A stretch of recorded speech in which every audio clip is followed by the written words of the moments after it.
Perkenalkan, saya Xenia Emila akan memaparkan tentang aktivitas ekonomi selama masa pandemi COVID-19 di Indonesia. Di situasi ini, hampir seluruh sektor mengalami dampak yang serius. Tidak hanya di sektor kesehatan, sektor ekonomi pun mengalami dampak serius yang diakibatkan oleh pandemi COVID-19. Dari laporan Badan Pusat Statistik atau BPS pada bulan Agustus lalu menunjukkan bahwa pertumbuhan ekonomi Indonesia pada kuartal 2 tahun 2020 berada pada angka minus 5,32%. Itu jelas menurun dari yang sebelumnya 2,97% dan pada tahun-tahun sebelumnya yang berada pada sekitaran angka 5%.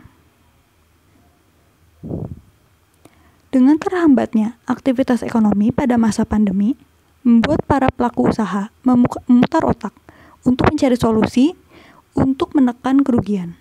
Salah satunya dengan merumahkan atau bahkan memberhentikan pekerjaannya. Salah satu contoh perusahaan yang merasakan imbasnya adalah Gojek. Gojek memberhentikan 430 pekerjanya dan menghapus beberapa pelayanannya. Tidak hanya itu, menurut Lembaga Demografi Fakultas Ekonomi dan Bisnis Universitas Indonesia atau LDF FEB UI, hampir seluruh mitra driver atau 99%-nya mengalami penurunan transaksi selama masa pandemi COVID-19 ini berlangsung. Berkebalikan dengan yang sebelumnya, usaha retail online cenderung mengalami peningkatan dalam keuntungan selama masa pandemi. Begitu juga dengan jasa pengantaran barang. Salah satu contohnya adalah JNT Express. JNT Express mengalami lonjakan kenaikan dalam pendapatan sebesar 40% selama masa pandemi berlangsung.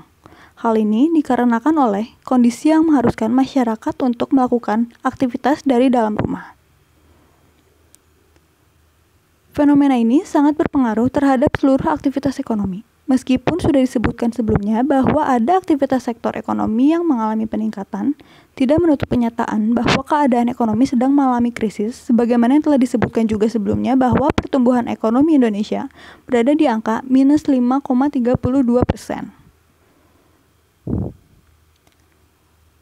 Hal ini pun berimbas pada peningkatnya angka pengangguran.